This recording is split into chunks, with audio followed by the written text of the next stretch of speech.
The curse is finished. The betrayer's suffering has come to an end. You have restored his soul, done what gods thought beyond their power.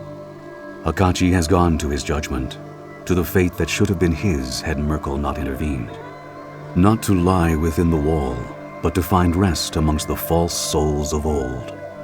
His torment is ended, and as for Merkel, the dark god's soul will fade and pass into oblivion as he deserves. None of my faithful can truly die within the bounds of my realm. As for those who served the crusade, they knew what they risked. The blame for their deaths is not yours. The chaos you sowed in my city will win you few friends amongst the gods. Deities of order will cast their eyes upon you as a symbol of all they oppose. For my part, I will pass no judgment upon you. I see in your crusade the hand of a dead god and the desperation of a forsaken soul trying to save the one she loved. And the good you have done redeems much. Above all else, your struggle has won you freedom, from the shard in your chest and from the ravening presence in your soul. How you spend your newfound coin and whom you spend it with, that is yours to decide. I am overcome with a certain melancholy. I am uncertain of its origins. My love, I am saddened because I am not certain what journey we can undertake now that can surpass the one we have just traveled.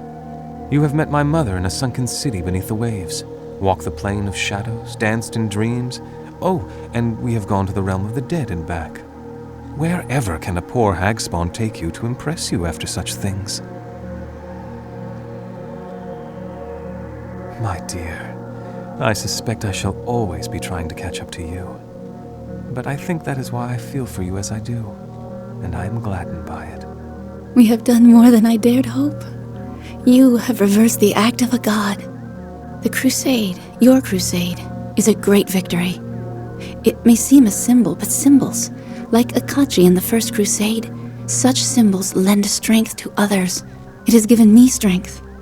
You have shown me beyond a shadow of doubt that this wall can be ended, removed from the plains, and I shall live to see it fall. I was right to place my trust in you. By your will, my oath is fulfilled, and you are whole again. You have reminded me what it's like to be alive, to struggle, and feel the call of wanderlust. Where are we headed next, little one? My realm lies at the center of all things. You cannot remain here, but infinite doors are open to you. Return to the Prime if you like, or set your eyes towards some other plane. Wherever you go, mortal, may your road be one of your own choosing.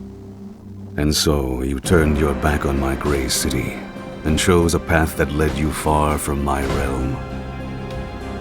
In the long years that followed, you walked many roads, across many plains, and I do not know them all. For some worlds beyond the realms are closed even to my eyes.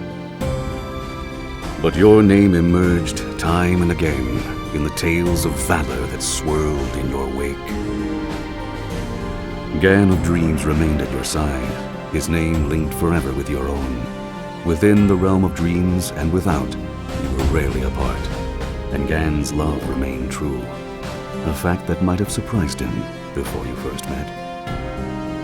Gann had made his peace with his parents and his past, and though he never pledged himself to the gods, he found another sort of faith, not in religion and ritual, but in love, friendship, and trust. Kaelyn the Dove left your company, intent upon continuing her crusade against the wall.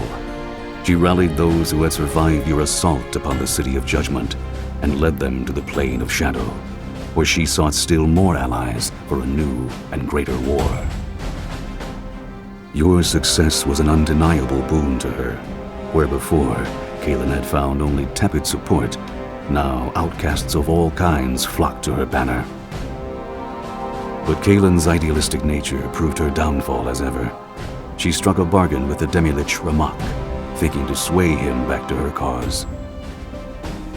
Instead, Rammaq lured Kaelyn into a trap, and her party was set upon by demons. Though Kaelyn escaped, her siblings did not, and the other members of the menagerie were dragged screaming into the abyss. Defeated at last, Kaelyn returned to her grandfather's court a broken woman. It is said that she never spoke again, lest her words lead others to their doom. Oku, god of beasts, followed you for a time, but the doom of his race weighed heavily upon him. He finally begged your leave to return to Rashomon, and you gave it. You never saw him again, though the Rashemi believe that he slumbers peacefully in his barrow. And years later, when a host of Thayans crossed the river Mulsantir to invade southern Rashomon, it is said that a great bear spirit led an army of beasts against them. The invading Thayans were crushed, and not a drop of Rashemi blood was spilled. As for the bear, he vanished soon after, leaving no proof of his passage, save for the ravaged corpses of gnolls and red wizards. And what of your fate? In time, you returned home to West Harbor, reunited with a foster father who had never abandoned his search for you, and in that time had come to fully realize the love he bore you. It was there, upon the village green where your adventures began, that you and Gann were married, in the presence of those old friends who yet lived. Kelgar Ironfist, the Wizard Sand, Bevel Starling, these and many others stood in respectful silence as you spoke the words that would join the two of you together.